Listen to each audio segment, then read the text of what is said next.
Evangelho não é algo fechado para uma elite, como às vezes algumas igrejas. Você tem mestres aí, líderes de igrejas que dizem que recebem revelações da parte de Deus, e quando eles falam dessas revelações, as pessoas chegam: mestre, eu nunca vi isso na Bíblia. Nunca vi porque não está na Bíblia, né? Eles dizem que recebem de Deus esse conhecimento, só eles têm coisas inéditas, né? Revelações para...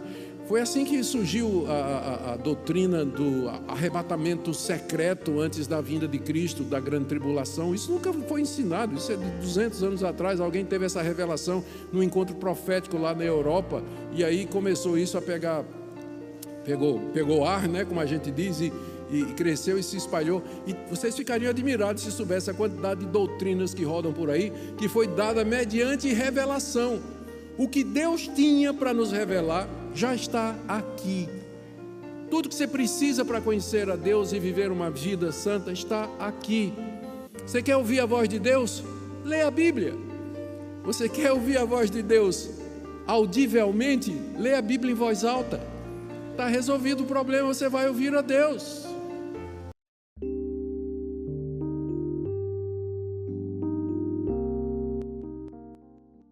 Três coisas, três ênfases de João não sabemos. E o que é que então eu sei e que toda a igreja deveria saber, e todo crente verdadeiro? Primeiro, você deveria saber, verso 18, que todo aquele que é nascido de Deus não vive pecando. Muitas pessoas perguntam: como é que eu sei que eu sou de Deus? Como é que eu sei que eu sou crente? Como é que eu sei que eu sou eleito? Primeiro, saiba que todo aquele que é nascido de Deus, que foi regenerado, nasceu de novo, teve um novo nascimento, ele não vive pecando. Não está dizendo aqui que ele não peca, assim do tipo, nunca vai pecar, mas está dizendo que não é a prática habitual do crente. Que você deveria ser definido não porque é alguém da língua grande, alguém que é ganancioso, alguém que é trambiqueiro, alguém que é desonesto, mas você teria que ser conhecido porque você é uma pessoa reta, uma pessoa verdadeira, pessoa que fala a verdade, que ama o próximo e que quer fazer o bem para todos que estão ao seu redor. Sabemos, e esse é um conhecimento público, que todo aquele que é nascido de Deus não vive na prática do pecado. Por quê? Pastor, mas como é isso? Não vive na prática do pecado? João explica. Por quê? Porque aquele que nasceu de Deus o guarda. A quem ele se refere aqui? Quem é que nasceu de Deus no contexto da carta? Jesus, o Filho de Deus. Ele o guarda você. Essa é a primeira coisa. Segundo, o maligno não lhe toca. Por isso que você não vive na prática do pecado. Cristo lhe guarda e o maligno não toca em você. Quando diz que o maligno não toca, não está dizendo que você não vai ser tentado, que você não vai ser fortemente tentado, a gente chama isso de opressão, que você vai ser, que o diabo vai tornar sua vida um inferno, literalmente, figuradamente falando. Isso não quer dizer que você está imune à ação de Satanás, mas quer dizer que o diabo nunca vai lhe tentar e ele nunca vai ter poder em você a ponto de arrancar você das mãos de Cristo. Nós sabemos isso. Aquele que é nascido de Deus não vive pecando, porque o diabo não lhe toca fatalmente. Aquele toque mortal, destruidor, que ele tocou no coração de Judas, por exemplo, e no coração de tantos outros, isso o verdadeiro crente nunca vai temer. Não tenha receio disso. Cristo guarda você, o maligno nunca vai lhe tocar a ponto de lhe separar do amor de Deus e da vida eterna. Segunda coisa que nós sabemos é que nós somos de Deus. Como é que eu sei que eu sou de Deus? Todos os critérios já estão aqui. Crê que Jesus é o Filho de Deus, crê que Ele morreu na cruz para salvar pecadores, você crê nisso, e que o que Ele fez na cruz, de fato é suficiente para pagar os seus pecados, que Ele ressuscitou dos mortos, você crê nisso, que Jesus está vivo hoje, que Ele vive, você crê nisso? Se você crê nisso, se você odeia o pecado, se você ama seu irmão, você quer perdoar e fazer o... Então não tem, são os critérios que a Bíblia apresenta para aquele que é de fato filho de Deus. Nós sabemos que somos de Deus. Agora, em contraste, olha essa passagem aqui: o mundo inteiro jaz no maligno. Jazer é de onde é o verbo jazer, é de onde vem a palavra jazigo, né? e lembra aquele cemitério. O mundo inteiro jaz no maligno. O mundo inteiro está morto e sepultado no cemitério de Satanás, sem condições de se levantar, sem condições de se salvar, são mortos. Quando João fala mundo aqui, é a maneira de viver de pessoas que não conhecem a Deus. É o sistema de valores da humanidade perdida. Nós não pertencemos mais a isso, nós não estamos mais no jazigo do cemitério de Satanás. Cristo nos ressuscitou, Ele nos deu a vida eterna. E isso significa que eu não vou mais viver como aquelas pessoas vivem. Vejam aqui que não tem esperança. Nós somos de Deus e o mundo está no diabo. Não tem meio termo. Você que está aqui nessa manhã, ou você é de Deus, ou você está no cemitério de Satanás, morto e sepultado, eternamente separado de Deus. Não tem meio termo, não existe meio termo. Por isso que a Bíblia foi escrita, para nos despertar para essas verdades e mostrar de que maneira você pode ter a vida eterna. Nós somos de Deus e o mundo inteiro jaz no maligno. Terceira coisa que você tem que saber, verso 20: sabemos que o Filho de Deus é vindo. Nós sabemos isso, que o Filho de Deus já veio. Os judeus ainda esperam a chegada do Messias. E aqui está a diferença entre o cristianismo e o judaísmo. Nós sabemos que o Filho de Deus é vindo, Ele já veio. Os judeus estão esperando o Messias futuro ainda. Mas nós sabemos que esse Messias é Jesus de Nazaré. Ele já veio. E Ele já nos deu entendimento para reconhecermos o que é verdadeiro.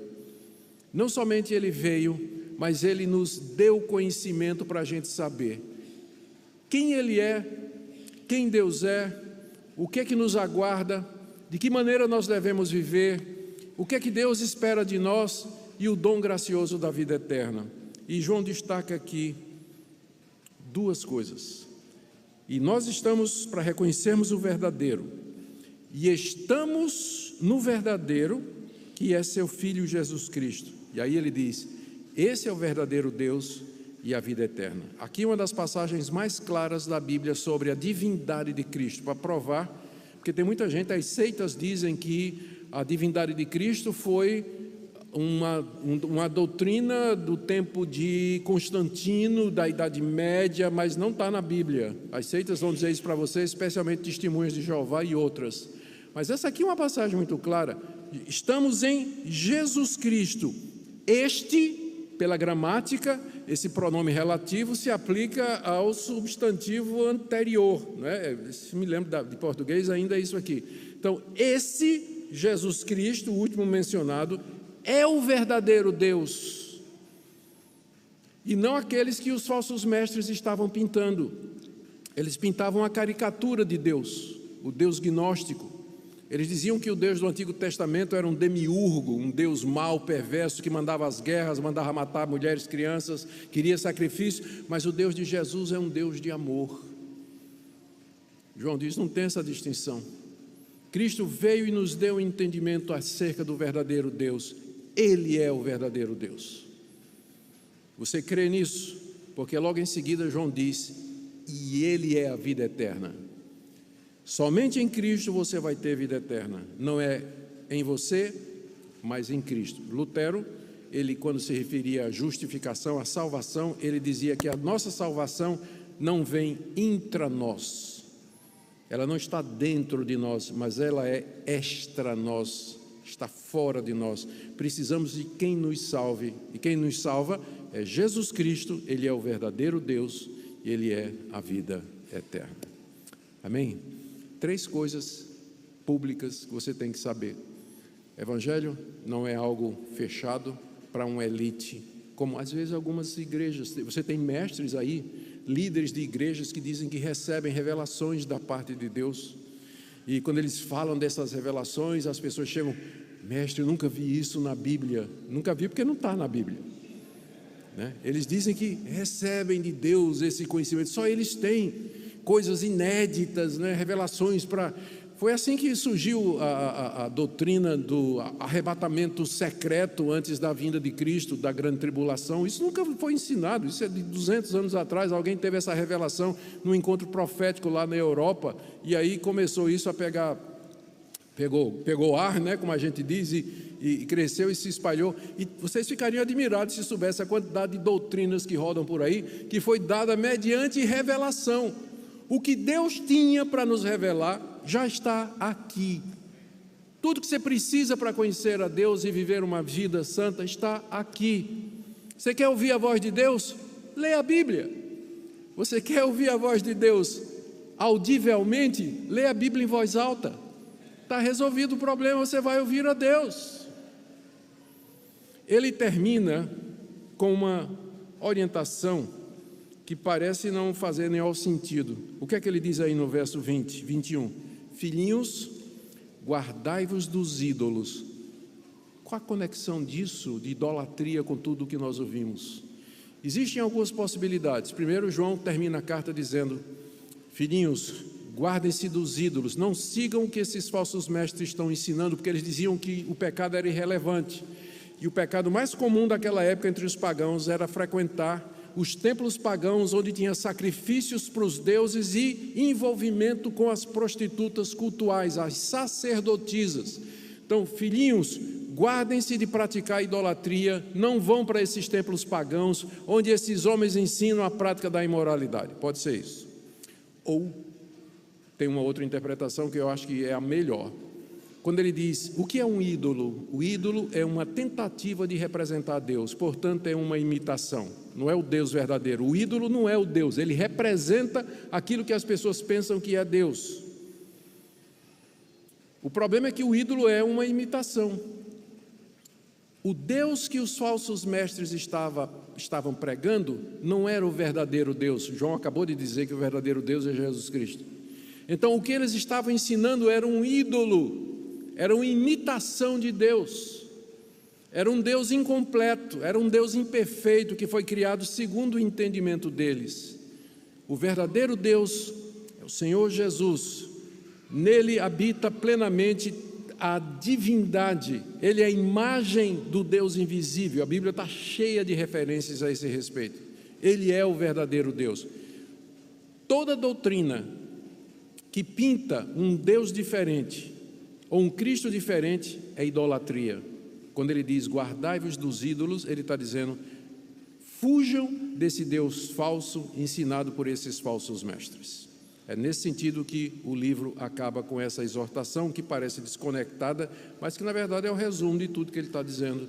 Fujam desses falsos mestres. Deixe-me terminar aqui com algumas respostas para a pergunta: à luz de tudo isso, o que é que Deus espera de nós? O que é que Deus espera da Igreja Esperança? O que é que Deus aguarda que tipo de reação nós devemos ter diante do que nós ouvimos? Primeiro, que nós cuidemos para que nunca abandonemos a fé em Cristo conforme a doutrina dos apóstolos. Que a Bíblia sempre seja a direção dessa igreja, que o sola Escritura seja a base de tudo o que nós fazemos aqui. Eu creio que é isso que Deus deseja, porque isso, João diz, estas coisas eu escrevo para que vocês tenham certeza, para que vocês saibam que tem a vida eterna. O propósito da Bíblia é nos guiar no caminho da eternidade. Então, o que é que Deus espera de nós, igreja? Que nós guardemos a palavra de Deus, que ela seja a nossa base. Nada de revelação, de sonho, adivinhação, profetada, não venha com isso. Nós nos guiamos pela palavra de Deus. Segunda coisa, o que é que Deus espera de nós? Que nós oremos pelo irmão que cai em pecado. Eu posso cair em pecado, você pode cair em pecado. Quando isso acontecer, não fale mal do irmão, não comece a botar no grupo de família ou falar com outras pessoas. Ore por aquele irmão que caiu, ore por ele. Se a gente fizesse isso, acabava a fofoca na igreja. Aliás, vamos falar disso domingo que vem, né? Se Deus quiser, como acabar com a fofoca na igreja. Não perca domingo que vem. Me lembrei da história do pastor que foi pregar sobre fofoca, viu, reverendo? Foi pregar sobre fofoca, especialmente porque tinha a Dona Maria que estava na igreja, falava mal de todo mundo, a língua dela percorria os céus e a terra. Era a mulher mais temida da igreja, a fofoqueira da igreja. E o pastor pregava. Um dia faltou todo mundo, só Dona Maria estava na igreja, ele pregou contra a língua. E no fim fez apelo. Dona Maria, para surpresa do pastor, se levantou e veio à frente. O pastor perguntou: o que é que a senhora quer fazer? Ela disse: eu venho colocar minha língua no altar. Aí o pastor disse: eu acho que não vai caber não. Então, se você não vier no próximo domingo, a gente vai pensar que você não quer colocar a língua no altar, não é? Então, o que é que Deus espera de nós? Se nós virmos alguém cair em pecado, que nós oremos pelo irmão. Terceira coisa que Deus espera dessa igreja é que seja uma igreja de pessoas que tenham certeza da vida eterna. Não porque são melhores do que outras, mas porque creem em Cristo, reconhecem que são pecadoras, indignas, mas recebem graciosamente, gratuitamente pela fé, a salvação que é em Cristo Jesus. Deus espera que essa igreja não tema Satanás e seus ardis. Não é que fique despreocupada, mas que não tema. Satanás é uma criatura, ele não é Deus. Ele é um anjo caído, debaixo do poder de Deus, e ele só vai até onde Deus deixa. E Deus prometeu que ele não nos toca. Nós não somos como outras igrejas. Muitos de vocês vieram de igrejas onde vocês foram ensinados a viver com medo de demônio nisso, demônio naquilo, isso está amaldiçoado, isso aqui. O maligno não lhe toca. Nós somos de Deus, nós queremos uma comunidade de pessoas libertas, livres em Cristo, para servir a Deus. E por último, cuidemos para não criar um Deus em nossa mente, que seja simplesmente um ídolo e uma imitação do verdadeiro Deus. A palavra de Deus nos adverte em vários trechos sobre a importância de permanecermos firmes na fé e de não nos deixarmos levar por ensinamentos distorcidos. Em 2 Pedro 2:1, lemos: mas houve entre o povo falsos profetas, como também entre vós haverá falsos mestres, que introduzirão encobertamente heresias de perdição, e até negarão o Senhor que os comprou, trazendo sobre si mesmos repentina destruição. Aqui, Pedro nos alerta sobre a realidade de falsos mestres que surgem entre nós, trazendo doutrinas que não se alinham com a verdade revelada nas Escrituras.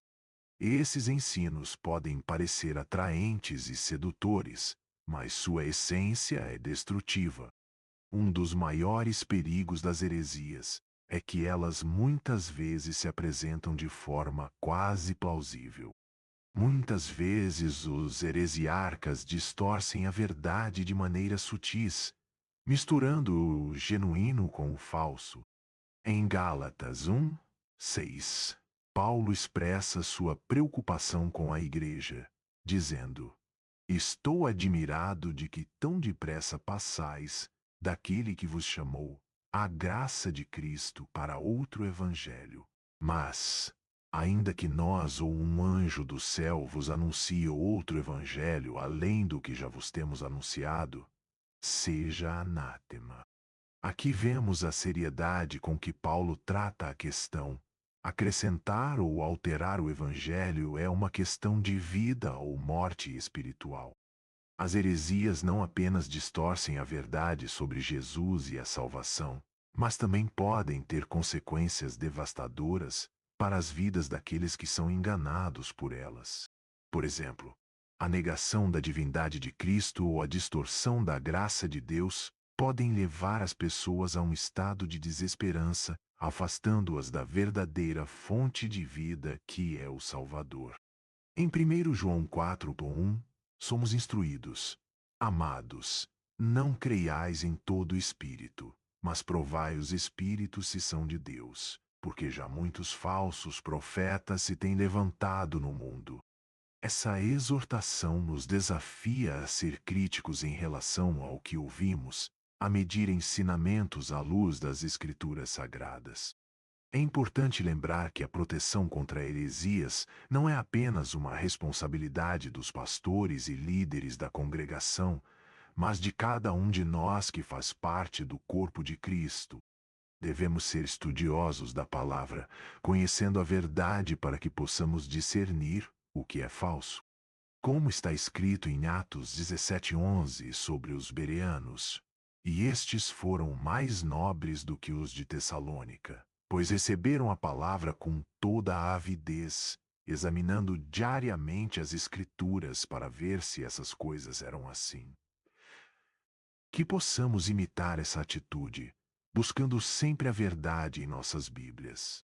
Finalmente, irmãos e irmãs, ao enfrentarmos o perigo das heresias, somos convidados a abordar essa questão não com desespero, mas com esperança e firmeza.